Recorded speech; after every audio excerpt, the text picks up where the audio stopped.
السلام علیکم ورحمۃ اللہ وبرکاتہ. اعوذ باللہ من الشیطان الرجیم. بسم اللہ الرحمن الرحیم.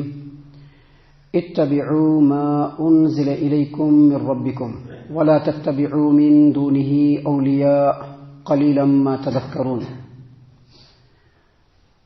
تم لوگ اس چیز کی اتباع پیروی کرو جو تمہارے رب کی طرف سے نازل کی گئی ہے، اور اس چیز کی اتباع اور پیروی نہ کرو جو اللہ کے علاوہ، یعنی اللہ تبارک و تعالیٰ کے علاوہ تم اپنے ولیوں کی اتباع اور پیروی نہ کرو. تم لوگ بہت کم نصیحت حاصل کرتے ہو. محترم سامعین کرام، سورۃ الاعراف سورہ نمبر 7 اور اسی سورت سے آیت نمبر 3 آپ کے سامنے تلاوت کی گئی. آیت کریمہ کا ترجمہ بھی اللہ تبارک و تعالیٰ کی توفیق سے آپ کی خدمت میں پیش کیا گیا. سامعین کرام، اس آیت کریمہ میں اللہ تبارک و تعالیٰ نے تمام انسانوں کو اور خاص طور سے مسلمانوں کو یہ حکم دیا ہے کہ جو اللہ تبارک و تعالیٰ کی طرف سے نازل ہوئی ہے اس کی اتباع اور پیروی کرو. اللہ تبارک و تعالیٰ کی طرف سے کیا نازل ہوئی؟ قرآن کریم نازل ہوا. اللہ تبارک و تعالیٰ کی طرف سے محمد عربی صلی اللہ علیہ وسلم نے جو کچھ فرمایا ہے، جو کچھ نبی صلی اللہ علیہ وسلم نے فرمایا، وہ بھی اللہ تبارک و تعالیٰ کی طرف سے ہی نازل ہوا. دیکھیے، اللہ تبارک و تعالیٰ نے قرآن کریم کے اندر سورۃ النجم آیت نمبر 3 اور آیت نمبر 4 میں کہا وما ينطق عن الهوى. پورے حوالے کے ساتھ بول رہا ہوں، کوئی بھی چیک کر سکتا ہے. ہو سکتا ہے کسی کو ڈاؤٹ ہو، اپنے فکر کو جو ہے لوگوں کے سامنے بول رہے ہیں. یہ ہماری فکر نہیں ہے، یہ اللہ تبارک و تعالیٰ کے قرآن کا مفہوم اور منشا ہے. یہ نبی اکرم صلی اللہ علیہ وسلم کی تعلیمات کا مفہوم ہے جو ہم آپ کے سامنے بول رہے ہیں. اللہ تبارک و تعالیٰ نے فرمایا سورۃ النجم آیت نمبر 3 اور آیت نمبر 4 وما ينطق عن الهوى. محمد عربی صلی اللہ علیہ وسلم اپنی چاہت اور اپنی خواہش سے کچھ نہیں بولتے ہیں. ان هو الا وحی یوحى. نبی صلی اللہ علیہ وسلم جو کچھ بولتے ہیں وہ وہی ہوتا ہے جو اللہ تبارک و تعالیٰ نے وحی کے روپ میں آپ صلی اللہ علیہ وسلم پر نازل فرمایا ہے. خود پیارے رسول صلی اللہ علیہ وسلم نے فرمایا. سنن نبی داؤد کتاب السنہ باب فی لزوم السنہ، حدیث نمبر 4604 نمبر کی حدیث. نبی صلی اللہ علیہ وسلم نے پوری وضاحت کے ساتھ بیان فرمایا الا انی اوتیت القرآن ومثلہ معہ.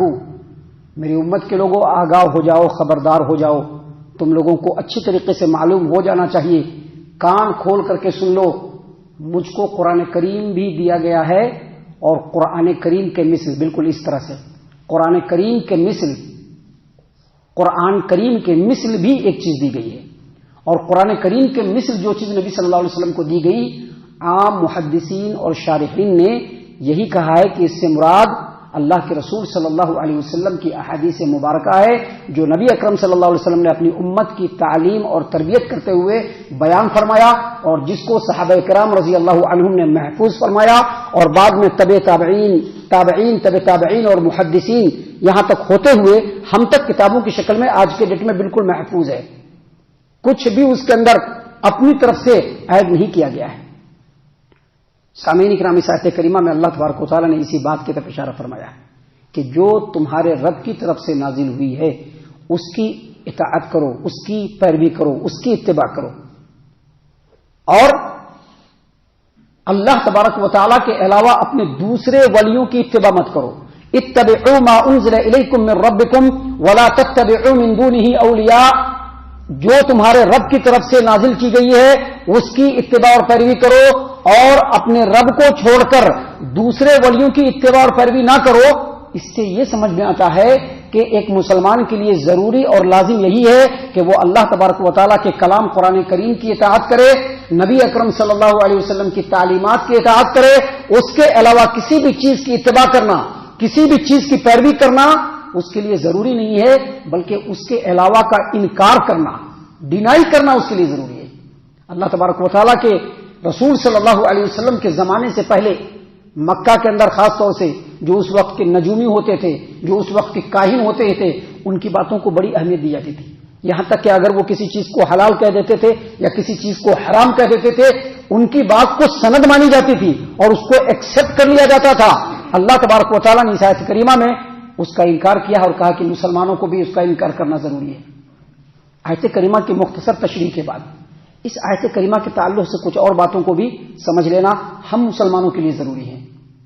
دیکھیے یہ جو مسلم سماج و معاشرہ ہے، چاہے وہ اس علاقے کا ہو یا کسی بھی علاقے کا ہو، مسلم سماج و معاشرے کا ایک بڑا طبقہ جس میں علماء کرام بھی شامل ہیں اور عام لوگ بھی شامل ہیں، ان کا خیال ہے، ان کا یہ کہنا ہے کہ جو 4 امام ہیں نا، امام ابو حنیفہ، امام مالک، امام شافعی، امام احمد بن حنبل رحمہم اللہ، ان چاروں اماموں میں سے کسی ایک امام کو مقرر کر کے ان کی تقلید کرنا، ان کی پیروی کرنا، ان کی اطاعت کرنا، یہ ہر مسلمان کے لیے ضروری ہے. چاہے تو امام ابو حنیفہ کو مقرر کر لے، چاہے تو امام مالک کو مقرر کر لے، چاہے تو امام شافعی کو مقرر کر لے، چاہے تو امام احمد بن حنبل کو مقرر کر لے، لیکن کسی ایک امام کو مقرر کر کے، متعین کر کے ان کی ہر بات کو واجب الاطاعت سمجھتے ہوئے ماننا، یہ مسلمانوں کے لیے ضروری ہے. یہ ان کا کہنا ہے، یہ ان کا خیال ہے. سامعین کرام، اس کے جسٹ اگینسٹ میں جماعت اہل حدیث، ان کا کہنا ہے کہ اللہ اور اس کے رسول صلی اللہ علیہ وسلم کے علاوہ، قرآن اور نبی صلی اللہ علیہ وسلم کی تعلیمات کے علاوہ کسی بھی چیز کا ماننا، اس کی اطاعت کرنا مسلمانوں پر واجب نہیں ہے. اور خاص طور سے یہ تقلید جماعت اہل حدیث اس کا انکار کرتے ہیں، اس کو نہیں مانتے ہیں. اور نہیں ماننے کی وجہ، یہ جو تقلید کا جو عمل ہے جو آج کل دنیا میں ہو رہا ہے، اس کا ثبوت نہ تو قرآن کریم میں ہے، نہ تو نبی اکرم صلی اللہ علیہ وسلم کی احادیث مبارکہ میں ہے، اور نہ ہی صحابہ کرام رضی اللہ عنہم نے تقلید جیسی بدعتی عمل کے اوپر خود عمل کیا ہو، اس کا کوئی ثبوت نہیں ہے.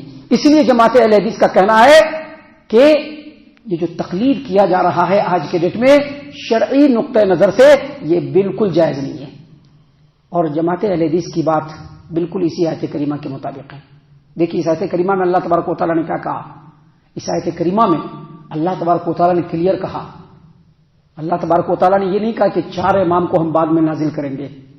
ہماری امت کے اندر تو بے شمار امام ہیں، کروڑوں امام ہیں.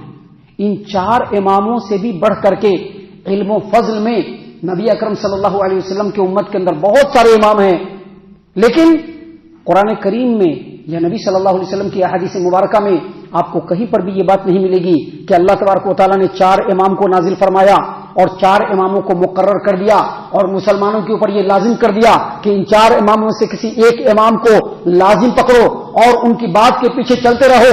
اللہ تبارک و تعالیٰ نے یہ نہیں فرمایا، بلکہ اللہ نے کیا فرمایا؟ اتبعوا ما انزل الیکم من ربکم ولا تتبعوا من دونه اولیاء.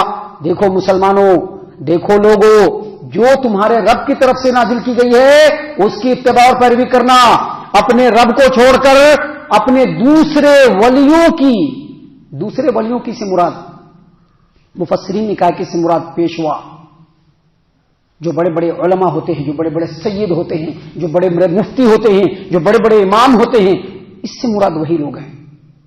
پیشوا، قائدین. نبی صلی اللہ علیہ وسلم کے اوپر یہ آیت کریمہ نازل ہوئی، اس کی تفسیر میں مفسرین نے یہی بات بیان کیا، کہا کہ اللہ تبارک و تعالیٰ نے فرمایا کہ اللہ تبارک و تعالیٰ کی طرف سے جو بات نازل ہوئی ہے اس کی اطاعت کرنا، اس کی پیروی کرنا، اور اس کو چھوڑ کر اپنے دوسرے ولیوں کی پیروی نہ کرنا، تم لوگ بہت کم نصیحت حاصل کرتے ہو. سامعین کرام، اللہ کے رسول صلی اللہ علیہ وسلم نے بھی اسی بات کو واضح کیا ہے. نبی صلی اللہ علیہ وسلم جب حجۃ الوداع کے موقع سے آخری حج کرنے کے لیے گئے تھے تو اپنی امت کے لوگوں کو بہت ساری وصیتیں کی. ان وصیتوں میں سے ایک وصیت پیارے رسول صلی اللہ علیہ وسلم نے یہ بھی کی کہ ترکت فیکم امرین، میں تمہارے درمیان 2 چیزیں چھوڑ کر کے جا رہا ہوں.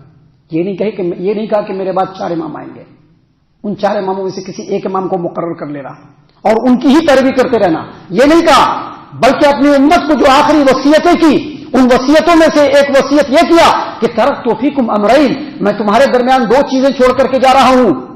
جب تک ان 2 چیزوں کو مضبوطی سے پکڑے رہو گے، یعنی ان 2 چیزوں پر مضبوطی سے عمل کرتے رہو گے، ہرگز گمراہ نہیں ہوگے. اور وہ 2 چیزیں کون تھی؟ نبی صلی اللہ علیہ وسلم نے فرمایا وہ 2 چیزیں ہیں کتاب اللہ اور اللہ کے نبی کی سنت. یہی بات اللہ تبارک و تعالیٰ نے قرآن کریم کی اس آیت کریمہ میں بیان فرمایا، اتبعوا ما انزل الیکم من ربکم، دیکھو تمہارے رب کی طرف سے جو نازل کیا گیا ہے اس کی پیروی کرنا، رب کو چھوڑ کر اپنے دوسرے ولیوں کی اطاعت و فرما برداری نہ کرنا۔ محترم سامعین کرام، اس آیت کریمہ کی روشنی میں ایک اور بات آپ کو سمجھانا چاہتے ہیں جس کو سمجھ لینا چاہیے اور سمجھ کر کے اس کو ذہن میں بٹھا لینا چاہیے۔ بعض لوگ یہ بھی کہتے ہیں کہ یہ جو اہل حدیث لوگ ہیں یہ کہتے ہیں کہ تقلید نہ کرو۔ اب یہ بھی تو عالم سے پوچھتے ہیں، عالم کے پاس جاتے ہیں اور کہتے ہیں کہ یہ مسئلہ ذرا بتائیے۔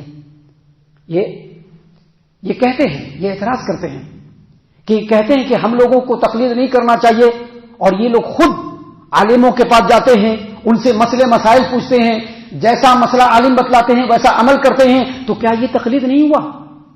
تو سب سے پہلے سمجھ لیجئے کہ تقلید کی تعریف خود مقلدین علماء کرام نے جو کیا ہے وہ یہ، اس کا جو ڈیفینیشن دیا ہے وہ یہ کہ غیر نبی کی بات کو بغیر دلیل کے قبول کرنا، اس کو تقلید کہتے ہیں۔ یہ ہم لوگوں نے نہیں کیا ہے، خود جو تقلیدی علماء کرام ہے انہوں نے خود اپنی اپنی کتابوں کے اندر بیان کیا ہے۔ دیکھیے ہم آپ کے سامنے بیان کرتے ہیں۔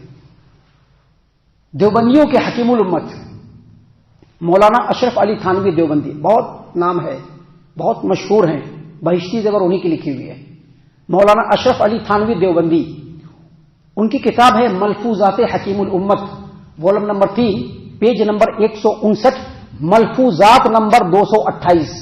حکیم الامت اشرف علی تھانوی دیوبندی حنفی سے پوچھا گیا کہ بتلائیے کہ تقلید کس کو کہتے ہیں، تو انہوں نے کہا کہ امتی کے قول کو بغیر دلیل کے ایکسپٹ کر لینا، اس کو تقلید کہا جاتا ہے۔ پوچھا گیا کہ اچھا یہ بتلائیے کہ نبی صلی اللہ علیہ وسلم کی اتباع اور نبی صلی اللہ علیہ وسلم کی اطاعت و فرما برداری کرنا کیا یہ تقلید کہلائے گا؟ کہا کہ نہیں، یہ تقلید نہیں کہلائے گا بلکہ اطاعت کہلائے گا۔ کیوں انہوں نے ایسا کہا؟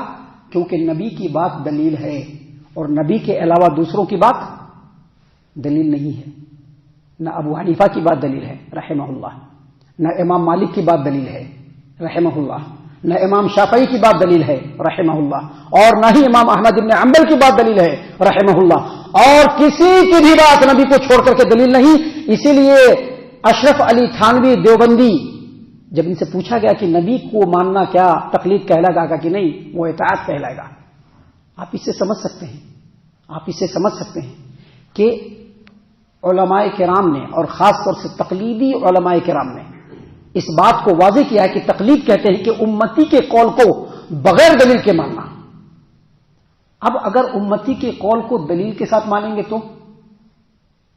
اب کوئی امتی ہے جو بولے کہ یہ مسئلہ ہے اور یہ قرآن و حدیث سے ثابت ہے، کیا وہ تقلید کہلائے گا؟ نہیں کہے گا، کہلائے گا تقلید۔ خود ایک بہت بڑے حنفی امام ابن الحمام حنفی، ان کی کتاب ہے التحریر فی علم الاصول، والم نمبر 3 پیج نمبر 453، اس پر انہوں نے لکھا ہے کہ اللہ کے رسول صلی اللہ علیہ وسلم کی بات کی طرف رجوع کرنا یہ تقلید نہیں کہلاتا ہے، اور اجماع کی طرف رجوع کرنا یہ تقلید نہیں کہلاتا ہے۔ اب ایک عام آدمی بیچارہ کسی عالم کے پاس جائے گا اور پوچھے گا کہ فلاں مسئلہ بتلائیے، اس کے ذہن میں کیا انٹینشن ہوتا ہے؟ اس کے ذہن میں انٹینشن یہ ہوتا ہے کہ امام صاحب، عالم صاحب، حافظ صاحب ہم کو قرآن و حدیث کی بات بتائیں گے اور اس پر ہم عمل کریں گے۔ اس کا یہی انٹینشن ہوتا ہے، اس کا انٹینشن تقلید نہیں ہوتا ہے۔ وہ بیچارہ تو تقلید جانتا بھی نہیں ہے، اس کا انٹینشن تقلید نہیں ہوتا ہے۔ دیکھیے اس بات کو حنفیوں کے، بریلویوں کے بہت بڑے عالم مفتی احمد یار خان نعیمی، ان کی کتاب ہے جاء الحق، بہت پرانے نسخہ جاء الحق، اس کے والم number 1 page number 15 page number 16، سب سے پہلے انہوں نے تقلید کی تعریف کی۔ تقلید کی تعریف کیا کی؟ غیر نبی کی بات کو بغیر دلیل کے ایکسپٹ کرنا، اس کو تقلید کہتے ہیں۔ اور اس کے بعد انہوں نے کہا کہ اس تعریف سے یہ بات معلوم ہوئی، اس ڈیفینیشن سے یہ بات سمجھ میں آئی کہ حضور علیہ الصلوۃ والسلام کے قول کو ماننا یہ تقلید نہیں کہلائے گا، لہذا ہم لوگ حضور کے امتی ہیں، حضور کے مقلد نہیں ہے۔ صحابہ کرام اور ائمہ دین حضور کے امتی ہیں، حضور کے مقلد نہیں ہیں۔ اور ایک عام آدمی اگر کسی عالم کے پاس جاتا ہے اور اس سے کوئی مسئلہ پوچھتا ہے، یہ میں نہیں کہہ رہا ہوں، مفتی احمد یار خان نعیمی اپنی کتاب جاء الحق والم نمبر 1 پیج نمبر 16 پہ کہتے ہیں کہ ایک عام آدمی کسی عالم کے پاس جاتا ہے اور کوئی مسئلہ پوچھتا ہے تو وہ تقلید نہیں کہلائے گا. کیونکہ اس آدمی کی نیت یہ ہوتی ہے کہ مولوی صاحب کتاب میں دیکھ کر کے بتلائیں گے, قرآن کی بات بتلائیں گے, نبی کی بات بتلائیں گے, دین کی بات بتلائیں گے, اس لیے وہ تقلید نہیں ہوگا. دیکھیے اسی بات کو یہاں پر اس آیت کریمہ میں بھی اللہ تبارک و تعالیٰ نے واضح کیا. اللہ نے کیا کہا؟ اتبعوا ما انزل الیکم من ربکم, تمہارے رب کی طرف سے جو چیزیں نازل ہوئی ہیں اس کی اتباع کرو. جو رب کی طرف سے نازل ہوئی ہے دلیل ہے, جو رب کی طرف سے نازل ہوئی وہ دلیل ہے کہ نہیں ہے؟ جو رب کی طرف سے نازل ہوئی وہ دلیل ہے, دلیل کی اتباع کرو. وہ تقلید نہیں ہوگا, وہ اطاعت ہوگا. اور اگلی آیت کریمہ کے اگلے ٹکڑے میں اللہ تبارک و تعالیٰ نے کہا وَلَا تَتَّبِعُوا مِن دُونِهِ أَوْلِيَاءَ, اور اللہ کو چھوڑ کر اپنے دوسرے ولیوں کی اطاعت اور فرما برداری نہ کرو, کیونکہ اللہ کو چھوڑ کر دوسرے ولیوں کی بات, چاہے وہ امام ابو حنیفہ کی بات ہو, چاہے امام شافعی کی بات ہو, چاہے امام مالک کی بات ہو, چاہے امام احمد بن حنبل کی بات ہو, چاہے امام بخاری کی بات ہو, چاہے امام ابن تیمیہ کی بات ہو, کسی کی بھی بات دلیل نہیں ہو سکتی.